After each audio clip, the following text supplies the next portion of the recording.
Je me présente. Non, c'est déjà fait. Alors, je vais vous parler d'une cote des pianos d'occasion.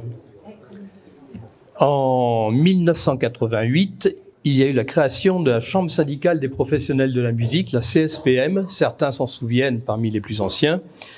C'était l'initiative de monsieur Louis Terrier, qui était alors président des pianos Rameau, Pianos de France. Il voulait regrouper les magasins en association, alors qu'il y avait déjà la FARP qui regroupait, elle, pratiquement exclusivement des techniciens. Donc, parmi les actions qu'on a montées au départ avec quelques anciens ici même et d'autres, il y avait l'élaboration d'une charte de qualité et l'élaboration d'une cote de l'occasion. Parce que rien n'est plus embêtant quand on a un client face à nous, qui a un piano qu'il veut reprendre, qu'il veut restaurer, qu'il veut vendre, etc., que d'avoir autant de discours que de magasins. Donc ça va, votre piano, il vaut 4 000 €, il vaut 2 000, il vaut plus rien. Donc on s'est dit, il faudrait peut-être harmoniser tout ça. Donc on avait tous planché sur les possibilités de décote, et on a trouvé une première idée qui était de partir de l'équivalent neuf et d'appliquer une décote selon l'âge du piano. Donc vous avez un piano, vous avez acheté il y a 10 ans à un certain prix, mais actuellement neuf, il vaudrait tant, mais comme il a 10 ans, il vaut X 50% de sa valeur actuelle.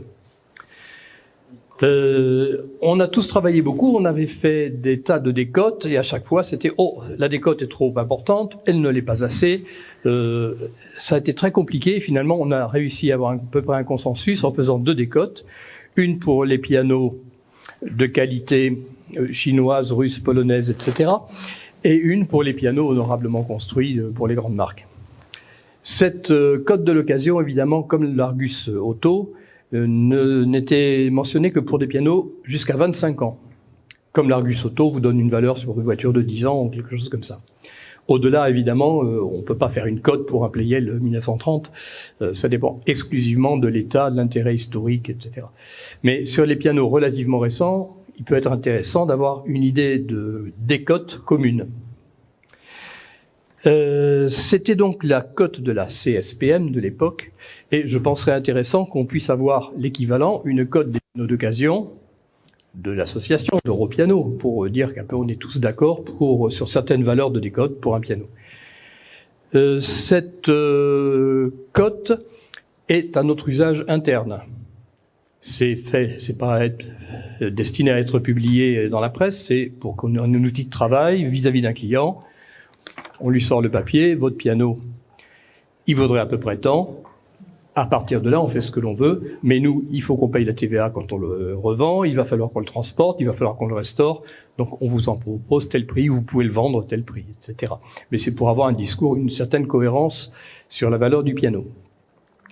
Alors cet outil a pas mal d'années, puisque 88, ça fait un petit moment. Donc ce que je trouve intéressant, c'est que tout le monde lise un peu ces 2 décotes, et me donne ses commentaires. Est-ce qu'elle est importante, pas assez? Qu'est-ce que vous imagineriez à la place? Les valeurs, c'est une décroissance mathématique. On avait fait des tas de petits calculs, c'est-à-dire la décote a tendance à diminuer avec le temps. Il est évident qu'un piano qui a 1 an, déjà, il est plus neuf, il est d'occasion. Donc, il a perdu au moins la valeur de la TVA, parce que la TVA, elle est partie à l'État directement. Donc, un piano, on a encaissé 10 000. Donc, pour la valeur sur le marché, déjà, le fait d'être d'occasion, il y a 20% qui piochent. Donc, ce serait intéressant que vous regardiez ces valeurs et que vous envoyiez vos commentaires. Alors, le plus facile, c'est peut-être à Marie, parce que tout le monde a son adresse pour l'association, et qu'on puisse arriver à élaborer, pour une prochaine fois, une décote qui nous paraît logique et qui nous paraît un outil de travail pratique pour tout le monde. Alors, je ne m'accroche pas du tout sur ces valeurs, c'est celles de l'époque. On peut imaginer que ça descende plus ou moins, je ne sais pas. Donc, on attend vraiment les avis de tout le monde pour élaborer un petit outil de travail simple, et je dis bien pour uniquement les pianos récents, puisque il est hors de question de donner une cote pour un piano de 1930. Ça, il faut aller le voir. Peut-être rallonger simplement au-delà de 25 ans. Alors, ça fait partie des solutions ou des idées qu'on attend. Peut-être on peut le faire durer un petit peu plus que 25 ans, peut-être 30 ans ou 40 ans, je ne sais pas. Parce que c'est parfois pas une question de le prix, il y a le prix et la cote. Le prix, je sais pas, c'est comme pour un luthier, il y a le prix parce que c'est estime tant tarif horaire, multiplié par le nombre d'heures pour fabriquer son instrument, les matériaux, etc.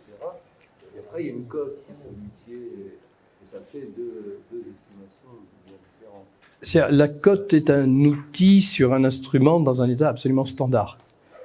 Donc, il a été joué normalement par un bon père de famille 1 heure par jour. Un piano. Vous voyez ce qui reste d'un IBAC merveilleux 40 ans après.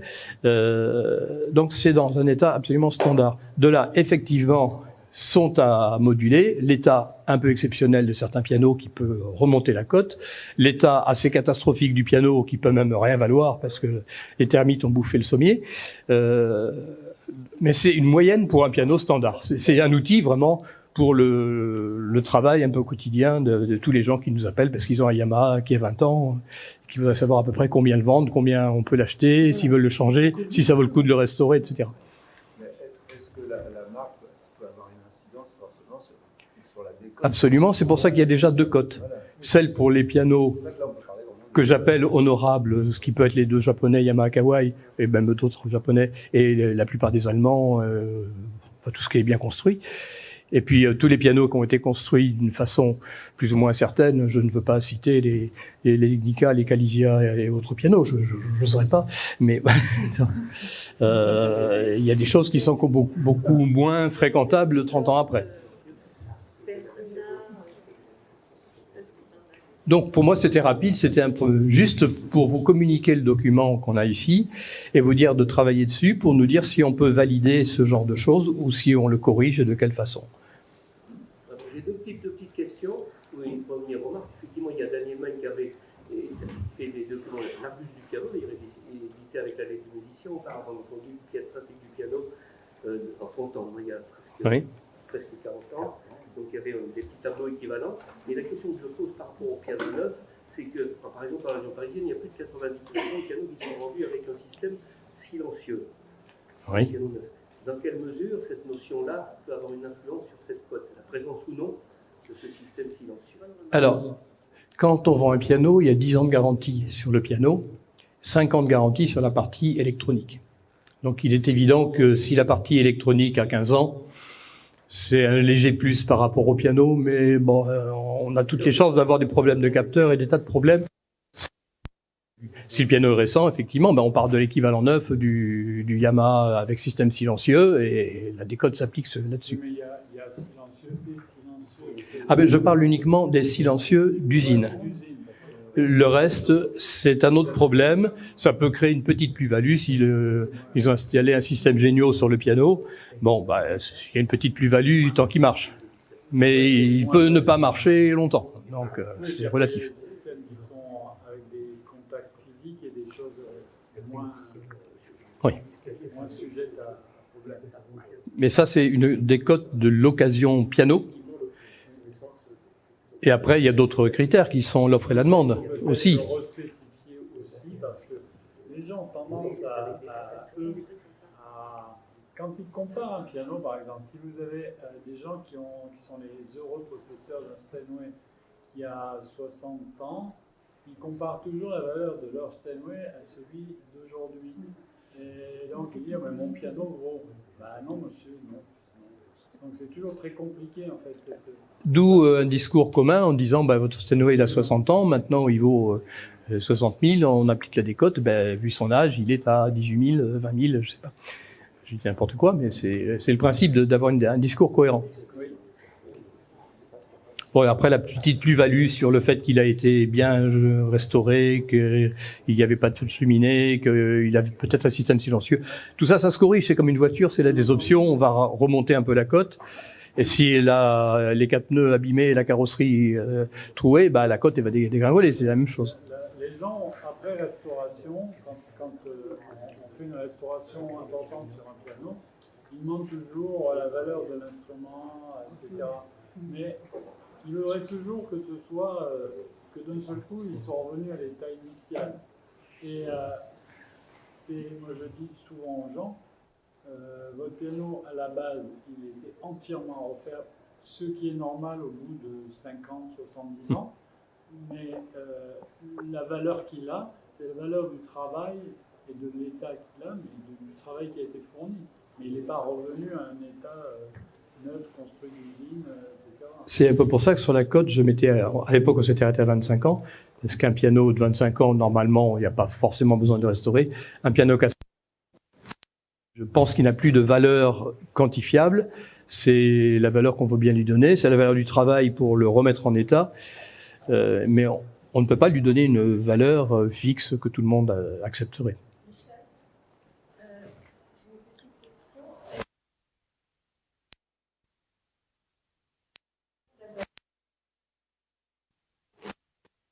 Par rapport à le piano, c'est d'amener une indication de travail. C'est-à-dire que dire qu'un piano qui a 40 ans, ça nécessite minimum un réglage de remise à niveau, en chevillage, etc. Mais dire que le chevillage, le changement de corps, le travail de recyclage du corps, complètement, ça nécessite de prendre du temps.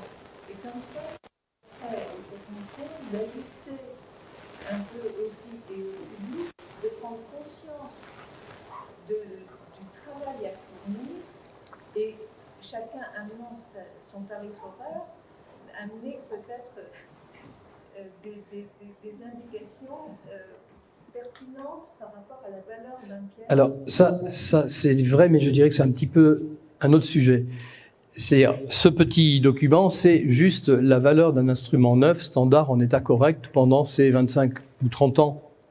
Après, c'est peut-être justement le rôle dans le site de l'association d'expliquer qu'un piano, à partir d'un certain nombre d'années, a besoin, très logiquement, les feutres s'usent. Moi, je dis toujours en plaisantant à mon client, il y aura des réparations à faire très vite sur votre piano neuf, parce que les feutres contre les cordes, vous imaginez que les feutres, ils se râpent et que très rapidement, il faudra les changer. Ah bon, dans combien de temps? Dans 30 ans à peu près. Bon, ça les rassure un peu. Mais effectivement, sur le site, ce serait bien de noter que, au bout d'un certain nombre d'années, il faut changer les feutres, les axes, les pivots, que tout s'use. Juste, l'EPF avait édité des fascicules techniques, parmi lesquels il existe un fascicule technique à destination des clients pour connaître son instrument, dans lequel il y a un petit détail du temps à passer pour tel type de restauration, pour tel type de travail. Voilà. Donc, ça existe déjà, ce travail a déjà été fait à destination du public. Il suffit de se fournir les petits fascicules. Les fascicules attendent tout le monde sur le bureau là-bas.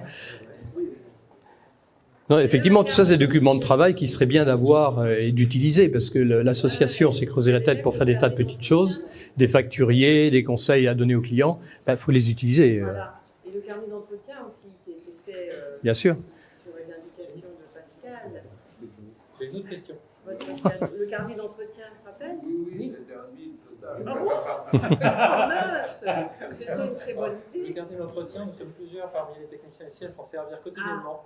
Tu Ce n'est vois? pas un vide, c'est un très beau travail. Non, mais c'est pour Bravo, qu'on le. Pascal. Non, mais attendez. Il a dit ça exprès pour qu'on le Allez, flatte. oh. Parce que pas du tout.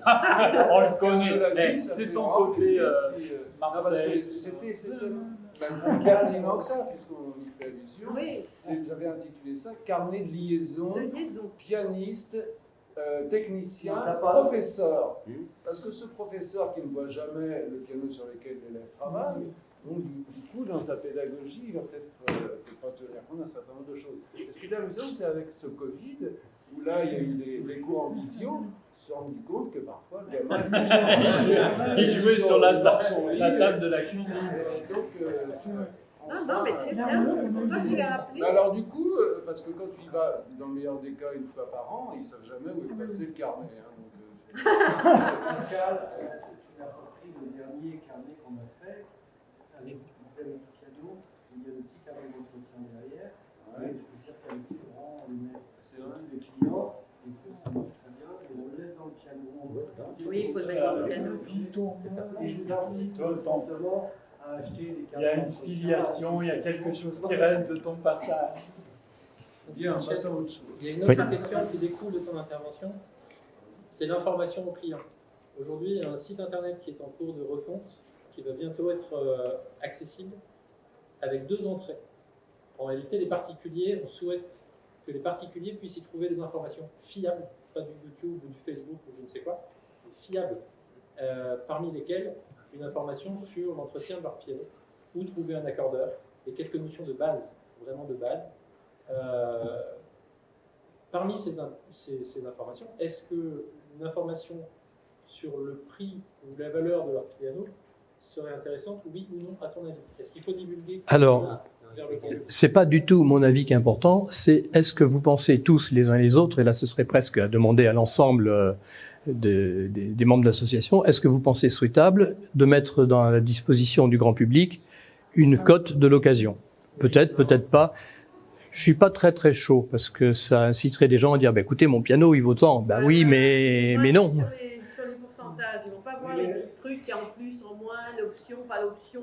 Vous l'avez joué 5 heures par jour, non mais je l'ai joué qu'une demi-heure. Enfin, bon, voilà. Mais là ce serait à décider collectivement est-ce que c'est un bon point de le mettre ou est-ce que c'est dangereux. Moi, je pense au niveau de la valeur du piano, en dehors de la valeur technique et du potentiel du piano, de son usure, etc., il y a un aspect, disons, qui est plus commercial en dehors de la partie. C'est la prime à la marque, en quelque sorte. Une très grande marque, une très grande marque aura, même si le piano ne sera pas forcément mieux en état, plus de cotation qu'une marque moins connue. Et même des marques disparues, je pense à IBAC, par exemple, celui-ci. Hein, est-ce que j'ai regardé ce que c'était? IBAC, eh ben, ça n'existe plus, les gens ne savent plus, la cote va baisser a priori pour le public, je veux dire. Donc le prix que s'en fait le public, donc le poids de la marque peut compter beaucoup. Ça fait partie d'un élément de négociation. Ça fait tout à fait partie de la marge de manœuvre qu'on a, parce qu'on est quand même sûr qu'un IBAC ancien sera automatiquement plus coté qu'un Le Guérinet ou un Boisselot, qui historiquement peut être très, très sympathique. Mais Dans l'esprit du public, ce piano, comme il n'existe plus, ça ne vaut pas grand-chose. ben, ça dépend, non, parce que moi j'ai beaucoup de clients qui ont un Pleyel ancien, numéroté, hein, c'est pas n'importe quoi quand même. Il a été numéroté, il a été fait spécialement, c'est Monsieur Pleyel qui l'avait choisi pour la grand-mère, et alors son piano il vaut une fortune. Il y a une petite annonce là-bas avec un Pleyel à 600 balles, à 600 balles je le prends pas. c'est toujours relatif la marque, ça dépend de l'état, du modèle et de l'âge. C'est pour ça que la cote, ce genre de cote ne peut être que récente sur des... Une petite question que je pose au niveau des expertises pour les salles des ventes par exemple. Il faut faire très attention. En général, les mises à prix pour les salles des ventes sont relativement faibles. C'est tout petit en général. Donc, je veux dire par là, il ne faudrait pas qu'il y ait de confusion pour le public, effectivement, entre une expertise de mise à prix au début, donc, qui peut être très faible par rapport à la valeur sur laquelle les enchéristes pourront monter éventuellement. Alors ça fait partie des choses que j'indique à mes clients. Votre piano standard, état standard, il vaut théoriquement tel prix, sauf qu'il vaut en fait le prix que quelqu'un est prêt à mettre pour l'acheter. Et le prix du marché. Donc malheureusement, votre piano, il est à cage ou vernis avec des pieds Chippendale, et il n'y a pas grand monde qui recherche ce piano. Donc si la cote lui donne encore, je dis n'importe quoi, 3 000 € de valeur, ben il faudra plutôt penser à 1 500, 1 800, parce que personne ne veut de la cage ou vernis. Il y a le cas particulier des limités design dans les traits de la série, par exemple. Ça, c'est autre chose. Mais ça, c'est une plus-value au piano. Là, on parle de piano vraiment standard, le Yamaha de base, le Pleyel, le Rameau, tout ce qu'on veut. J'ai une aussi. Il se trouve que dans le système d'entretien de décote, plus les pianos sont techniquement évolués, plus l'inentretien les plombe. C'est-à-dire que quand vous avez à entretenir un piano et qu'il n'a pas été vu, tout de suite, il y a une chute sonore, une chute technique qui fait évoluer le piano dans un mauvais sens. Si vous avez un piano de type Yamaha Kawai, même dans l'inentretien, il reste toujours dans un état, on va dire, étal. Et il n'y a pas que les pianos. Hein. Si on prend une 4L, un tournevis, un marteau, on répare la 4L. Si on prend une voiture moderne bourrée d'électronique, s'il n'y a pas des soins énormes, on arrive à vraiment des ennuis rapidement. Il faut savoir que les gens qui achètent des pianos haut de gamme, ils ont un entretien haut de gamme. Mais là, ça ne fait pas partie de la code, mais ça fait partie des conseils aussi sur le site. Pour être franc avec Alexis, je pense qu'il est plus important de sensibiliser la clientèle sur le site à l'entretien d'un piano avec le nombre d'heures de travail qu'on va avoir, ne serait-ce que sur un réglage, une harmonisation, des choses basiques, un entretien. Je comprends quelqu'un qui a un piano, l'autre jour il y a quelqu'un qui est venu me voir pour reprendre un petit chimel qui est chez Penna avec Avec les boulons. Avec les abat-jours. 112,9. 112,8 c'était. Le piano est en très bon état. Je me dis, vous me rachetez combien? En maximum 800 euros, et encore, je pense que je suis généreux. Mais ils se rendent très compte du travail que nous, on va avoir derrière, et en plus, pour ce genre de piano, Chipenda, la clavie et tout ça, c'est pratiquement avant l'air. Donc, on peut sensibiliser les gens sur le travail qui peut être Donc il y aurait presque une deuxième cote à faire, c'est la cote des réparations.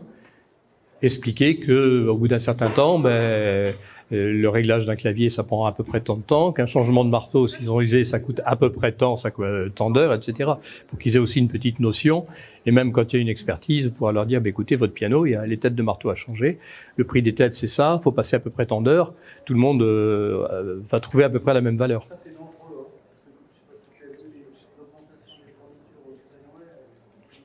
Au moins donner un quota horaire. Non, mais on pourrait donner un temps horaire. J'ai combien de clients qui me demandent, c'est combien un accord de piano? Bon, à la louche, à Bordeaux, c'est à peu près une centaine d'euros. Ils disent, ah bon, mais c'est pas très cher parce que j'ai quand même des cordes cassées et puis j'ai 3 marteaux à changer. Oui, mais ça, c'est pas l'accord, cher monsieur. L'accord, c'est juste tendre les cordes pour que ce soit juste. C'est comme la guitare, on tord les boutons et on la rend juste. Ça n'inclut pas des réparations ou des réglages. Mais il faut faire rentrer dans la tête des gens. Notamment quand ils achètent un piano, ce serait bien qu'ils aient une petite fiche de l'association indiquant tout ce qu'il y a à faire normalement sur un piano. Et moi, c'est pour ça que j'avais trouvé très intéressant le côté accord au tarif horaire, pas dans un standard à peu près. C'est-à-dire que les gens comprennent que le temps qu'on passe sur un piano, il est dépendant de l'état du piano.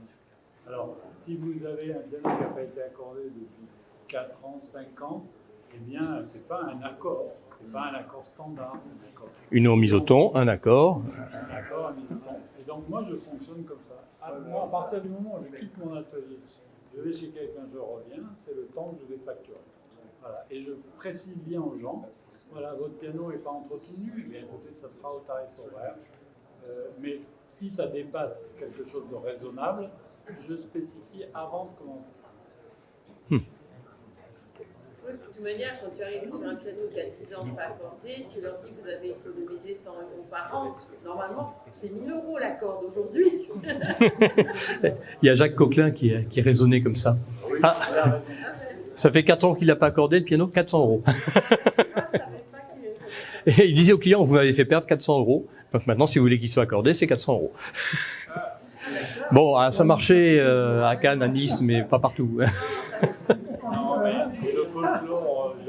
Mais c'est le folklore, bah oui. Économiser 1 000 € et que s'ils payent 250 € ou 300 €, ils en sont encore de satisfaction. Oui. C'est ça que moi je... Donc, travaux pratiques que je vous demande, si vous voulez bien bûcher un petit peu sur la décote et envoyer vos idées, vos constatations, validations ou pas. Une question? Oui, bien. À Marie, ce sera bien. Et deuxième question, si vous pensez bien que ça figure pour le grand public ou que ça reste dans la rubrique professionnelle. Justement, c'était pour compléter un peu cette remarque-là et la question du site internet.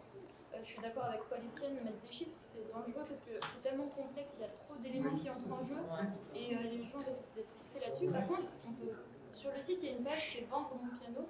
Donc, à qui m'adresser, quelle est la démarche. Sur cette partie-là, on peut faire de la pédagogie aussi sur qu'est-ce que ça coûte de vendre un piano. Il faut venir le chercher, il y a un transport, il y a la TVA, Et du coup, valoriser les techniciens. Si vous voulez connaître la valeur de votre piano, faites venir un technicien, il sera le seul à pouvoir le dire. de moyens aussi financiers. En fait, pour moi, il ne faut pas mettre des chiffres bruts, mais encore une fois de la pédagogie. Une petite, pardon. Aux yeux du grand public, et toujours le piano est livré avec un tapis volant. Voilà, c'est-à-dire, c'est exactement comme lui, il était au rez-de-chaussée. Alors, au rez-de-chaussée, vous savez, rez-de-chaussée avec combien de marches? Bon, il y en a juste 8. Non, il y en a 8. Vous savez, monsieur, 8 marches, c'est un étage. À partir de 3, 4, c'est comment? Est-ce qu'on passe avec un chariot roulant? Non. Bon. C'est l'éternel folklore sur lequel on a tous été, et même les années ne changent rien. Mais par contre, à propos de la pédagogie, je pense que c'est intéressant d'établir des On avait appelé ça des unités d'œuvre avec enfin, au conservatoire, il y a beaucoup ça. Par poste, par exemple, un réglage des pouvoirs complet, il faut compter tant de temps. Après, le tarif, on peut en... Ah bah ça dépend de chaque région, chaque technicien. Il faut quand même sur Le temps, c'est relativement précis. Oui, non. On sait bien que pour accorder un piano, il nous faut un quart d'heure. C'est connu. Ça dépend si on a que les noirs. Non, mais c'est vrai que c'est l'Argus. C'est là le technicien, là. Dans cette page, je peux le mettre dans le site. Il y a l'explication de l'entretien sans mettre des chiffres de prix, mais en mettant des conseils d'entretien. Et d'ailleurs, il y a bien marqué carnet de liaison, pianiste, professeur, technicien. Hein. Ah, ouais. Ça, il y a des renseignements. Moi, j'ai fait des photocopies et je les donne. Non, c'est pas beau, c'est pas beau ça. Non, ça c'est Ça, c'est vilain Est-ce que ça. tu signales, Marie-Brigitte, que l'association a fait Alors, non, ça, est-ce que tu peux signer ta déclaration? J'étais sûre que vous allez me tomber dessus. Alors, tu peux C'est pour ça qu'on en a un stock sur les bras. Non, mais tu mets la page qui intéresse l'utilisateur sur le site pour qu'il sache que il y a ça à faire sur le piano.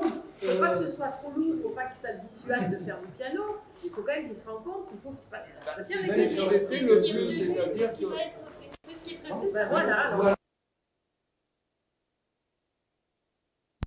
Une petite remarque, quand j'avais envoyé la cote à Marie, elle m'a dit, est-ce que cette cote est destinée au grand public?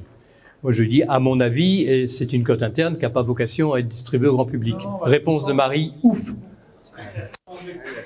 Cette cote existe depuis très longtemps. Oui. Mais elle nécessite une explication, une pondération. C'est pour ça, nous, on peut l'utiliser, l'expliciter, mais sinon, pour le grand public, ils prennent le prix de leur piano, ils regardent sur Internet. Sinon, on fait un tableur. Le risque qu'il y a de l'idée aussi, c'est que quand on prend un piano, par exemple, je ne sais pas, 500 ou 600 euros, on va faire un polissage complet du meuble réparé, le nettoyage, un ponçage marteau, réglage, etc. Deux transports. Mise au diapason, accord, etc., etc. On calcule tout notre temps. Si on rend le piano, allez, je vais dire, Au voisin. 2000 ou 2500 euros, les gens ils vont dire ah, mais la cote, elle me donne le temps et vous avez rajouté tout. Donc c'est dangereux de le faire. Mais quand je reprends un piano, je pars le plus souvent de la cote et je dis au client, bon, votre cote donne 1200 euros. Donc, déjà, je vais le vendre 1200 si c'est bien. Ça fait faire 1000 euros pour moi parce qu'il y a TVA. J'ai 300 euros de transport. J'ai, il est en bon état, j'ai 100 euros pour l'accorder et une petite marge pour le magasin. Donc, pour que je vende 1200 TTC, il faut que je reprenne 600. Mais là, les gens le comprennent parce que la différence, effectivement, il faut bien le transporter, il faut bien le réparer, il faut bien payer la TVA. Mais donc, ça permet d'avoir une base de négociation. Surtout que quand ils demandent au transporteur, c'est minimum 350 euros pour le transporter. Minimum, je dis minimum. Oui, sauf si tu le fais toi-même avec ton piano. C'est vrai qu'en Bretagne, J'ai pas de piano. Moi non plus. Si on veut leur laisser une pause avant le concert, il va falloir. Si on veut leur laisser une pause avant le concert, il va falloir que Alors, suite du programme, il y a un concert, exactement l'étage au-dessus, avec un piano forte et un autre petit piano japonais. Et il est prévu que je fasse un petit laïus sur l'histoire du piano et autres. Alors, ça dépend s'il y a des élèves du conservatoire, effectivement, ça peut être intéressant. Bon, je ne vais rien vous apprendre si je fais un laïus sur l'histoire du piano. Je crois que je pourrais un petit peu modifier, ça dépend du public. En fait, c'était prévu pour le grand public, enfin pour les élèves du conservatoire, voire les professeurs. On verra sur place. Donc, à 6h30, c'est dans 10 minutes, les âges au-dessus. On applaudit d'abord.